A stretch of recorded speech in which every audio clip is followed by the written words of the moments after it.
Olá pessoal, o sistema de bandeiras tarifário está agora em discussão por meio de uma audiência pública colocada pela Agência Nacional de Energia Elétrica, a ANEEL. Nesse vídeo vamos então tentar entender um pouquinho dessa dinâmica, o que está sendo colocado em discussão e encerraremos com algumas questões para auxiliá-los nas discussões. Então vamos lá, é importante nessa primeira fase, no primeiro momento, entender o que são as bandeiras tarifárias, né? Então vamos lá. O que é e o que não é bandeira tarifária? É importante esclarecer que, primeiro, o sistema de bandeiras tarifárias não é uma forma de imposto. Não é uma taxa extra, cobrada, apesar dessa primeira percepção de muitos. Ela é um valor que não é gerenciável pela distribuidora, portanto relacionado aí à parcela A, e ela não é a tarifa de energia. Ela nada mais é do que uma forma de cobrar pelo fornecimento de energia elétrica. Então é uma nova maneira de cobrar pela prestação de serviço. E é claro que ela tem alguns objetivos, ou melhor, um objetivo que é o divulgado, o alardeado pela Agência Nacional, que é o de sinalizar para o consumidor os custos reais da geração de energia elétrica e dessa forma começar a promover um uso mais racional desse importante insumo, tanto de produção quanto do orçamento familiar. Entretanto, o que está de fato por trás disso, principalmente nesse momento da discussão, é o auxílio que está sendo dado ao fluxo de caixa da distribuidora. Então toda essa discussão recente foi motivado principalmente por esse apoio no fluxo de caixa das distribuidoras. Veremos isso um pouco mais adiante do porquê dessa colocação. Então, pois bem, qual que é o princípio da cobrança, dessa forma diferente de cobrar pela energia elétrica? Ela tem todo um regramento próprio, que do ponto de vista normativo está bem estabelecido nos submódulos do procedimento de regulação tarifária, PRORET, nos submódulos 6.8 e 7.1, além de uma resolução normativa que é a 547 de 2013. Qual que é a base para definição, se é uma bandeira amarela, verde, vermelha, patamar 1 ou 2? A base do cálculo é o que nós chamamos de custo variável unitário, ou CVU, que nada mais é do que um valor expresso em reais por megawatt-hora necessário para cobrir todos os custos operacionais do empreendimento. Então, uma vez definido como se faz a cobertura desses valores, praticamente combustível e operação e manutenção, você tem um valor. E, em função desse valor, define-se para cada mês qual será a bandeira sinalizada para o mês seguinte. Então, para nós termos uma visão com relação aos números gerados por essa nova cobrança, nessa nova forma de cobrança de energia, quais foram os resultados apresentados ao longo do ano de 2017? Todos os processos de mudança de tarifa, seja reajuste, seja revisão tarifária, trazem consigo algumas referências com relação aos números recolhidos por essa forma de cobrança, pelas bandeiras tarifárias. Então vamos lá. Então, com os dados disponibilizados pela ANEEL para praticamente todas, apenas algumas exceções que acabou sendo traduzido em valores absolutos e não em porcentagem, mas comparando-se o índice homologado, colocado aqui em azul, com o impacto amenizado pela forma de recolhimento do sistema das bandeiras tarifárias, nós temos, de acordo com a ANEEL, para as tarifas que foram alteradas até o último dia 21 de novembro, essa composição apresentada no gráfico. Então, o que nós temos é que o impacto maior ocorreu no caso da Eletrobras Piauí, que no seu primeiro momento reduziu em 10,69% o índice final. A média Brasil ficou em torno de 2,59%, sendo que o menor foi da distribuidora de Campo Largo, a distribuidora Cosel, no Paraná.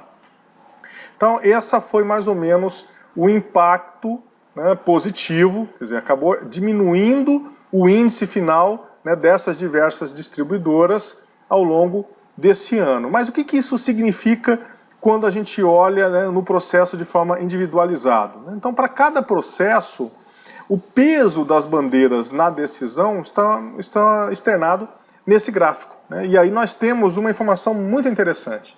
É claro, nós tivemos o caso da Energisa Minas Gerais, que o valor recolhido pelo sistema de bandeiras, né, acabou impactando em 179%, né, praticamente aí da decisão do índice, mas a média Brasil ficou em torno aí dos 45%.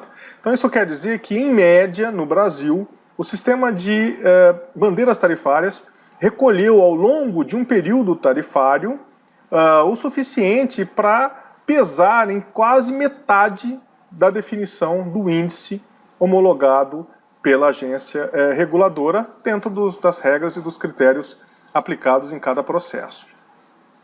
São números expressivos e que, de uma certa forma, mostram que eles estão trazendo benefícios, sim, para o consumidor, muito embora, né, arrecadados de forma antecipada. Então, o que se tem em discussão para o ano que vem, né, para 2018? O processo de audiência pública é o 061, né, de 2017, e ele tem uma primeira inovação. Será realizado esse processo em duas etapas. O primeiro tem prazo de contribuição até o dia 11 de dezembro de 2017, e a segunda fase com contribuição entre 12 de dezembro e 27 de dezembro. Com a seguinte ressalva: na segunda etapa deverão ser feitas análises e contribuições em cima do que foi encaminhado na primeira etapa. Por isso é muito importante, né, que o consumidor esteja atento a esse prazo e que faça a sua ponderação, a sua contribuição, né, externando os seus entendimentos com relação ao que está sendo proposto, para que possa então servir de base para a discussão num segundo momento. Qual que é o objetivo? Dessa vez, o objetivo principal é de rever a metodologia do cálculo das bandeiras tarifárias. Essa é uma discussão que, do ponto de vista normativo, está previsto que ocorra todo ano. Então, todo mês de dezembro, essa é uma discussão que deve ser apresentada. Porém, essa é a primeira vez em que a metodologia será discutida. Nas vezes anteriores, apenas se discutiu os valores que seriam considerados para a mudança, né, dos patamares das bandeiras tarifárias. Então, o que nós temos? Como contexto, né, quer dizer, o que levou a agência a trazer essa discussão nesse momento? Primeiro, a metodologia atual ela é muito suscetível a prognósticos, quer dizer, se olha o passado, o que passou, né, não fecha-se o mês, define-se, né, vê-se qual foi o comportamento do sistema, e aí em cima desse passado define-se uma forma de arrecadação, aquele acréscimo ou não, né, para o mês seguinte. A caracterização então das bandeiras acaba resultando, né, dessa compilação de custos de geração de energia, fundamentalmente de fontes termoelétricas e disposições contratuais no mercado de curto prazo, quer dizer, como que a distribuidora está comprando energia, né, quando precisa atuar no curto prazo. Mas será que foi isso mesmo que aconteceu? Quer dizer, essa era a base. Quando a ANEEL, olhando, né, desde 2015, fez a análise, tentando identificar quais foram os elementos, né, que mais contribuíram para a definição dos níveis do sistema de bandeira tarifária, ela chegou a essa conclusão. Quer dizer, ela percebeu que os contratos do ambiente regulado da distribuição acabaram pesando cerca de 3% na definição da bandeira, o mercado de curto prazo pesou 4%, os encargos de serviço do sistema 30%, e o GSF, que é a sigla em inglês do déficit de geração de energia, né, hidrelétrica, acabou representando o maior peso, né, 63% das vezes, ou melhor, em 63%, né, da decisão tomada, né, ao longo desse período todo, foi a falta d'água que de fato impactou na definição do valor. Hoje, a métrica atual, né, ela é apoiada no custo marginal de operação. Quer dizer, o quanto custa gerar 1 megawatt-hora a mais, né, de energia a partir do custo do valor unitário que nós apresentamos o conceito aí anteriormente. E aí, em cima desse valor é que se estabelecia, então, quais seriam, né, qual seria a bandeira a ser aplicada no segundo momento, né, no mês seguinte, ao mesmo tempo em que se definia o valor a ser considerado também para aquele referido mês. Qual que é a proposta, então, da Agência Nacional que está em discussão? Primeiro, ela entende que esse risco hidrológico, não o risco hidrológico, mas que essa falta de energia tem que assumir um peso maior nos limites do acionamento, corroborado por aqueles 63%. Então, para isso, a proposta é que em 75%, né, dos eventos em que ocorra essa em que há o peso, né, da falta da energia da água, vindo das hidrelétricas, o sistema vai se comportar de uma forma capaz de manter os custos dentro do que está sendo previsto, né? Então isso ficaria no patamar da bandeira verde. Entre 85% e 75%, né, dos casos seria amarela, 85% e 90% vermelha, patamar 1, e entre 90% e 95% vermelha, patamar 2. Então essa seria a métrica para a especificação dos valores, né, das bandeiras. E em decorrência disso, chega-se à proposta que está em discussão de R$ 5,00 a cada 100 kWh, no caso da bandeira vermelha no patamar 2. Tá? Porém, a agência também quer disparar essa definição em função do preço de liquidação de diferenças, o PLD, né, ancorado pela garantia física. Quer dizer, mais uma vez, eu vejo a importância da falta d'água nos reservatórios, né, representado de uma certa forma pelo GSF, porém limitados para baixo e para cima pelo preço de liquidação de diferenças, o PLD. Essa metodologia, se tivesse sido aplicada desde o início, ela geraria resultados diferentes. E a ANEEL nos apresentou esses resultados por meio de um backtest, né, em que nós temos essa situação. Quer dizer, na linha de cima nós temos as bandeiras que foram determinadas e na linha de baixo como teriam sido essas bandeiras caso fosse aplicada a atual metodologia. E aí algumas coisas começam a chamar a atenção, né? A primeira delas, para o consumidor. Pois bem, em 15 dos 32 meses analisados, o resultado teria sido o mesmo, ou seja, teria sido indiferente à metodologia vigente ou à proposta. Porém, em 12 dos 32 meses, né, 37,5%, teria sido pior para o consumidor.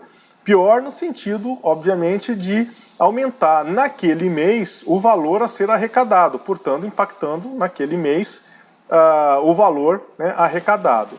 E em 5 das 32 vezes teria sido melhor para o consumidor. Né? Quer dizer, nós teríamos bandeiras nessas 5 situações, uma sinalização de bandeira tarifária abaixo do que de fato foi realizado. Tá? Porém, a pergunta é, e para o caixa das distribuidoras? Quer dizer, o que teria acontecido? Olhando a proposta, né, e traduzindo, nós temos nesse gráfico, na linha vermelha, o que foi de fato realizado, e nas linhas azul e verde, as duas possibilidades que estão, né, em discussão. Quer dizer, ou se trabalha com o valor fixo ou com o valor sazonal, das garantias, né, físicas aí de geração do GSF,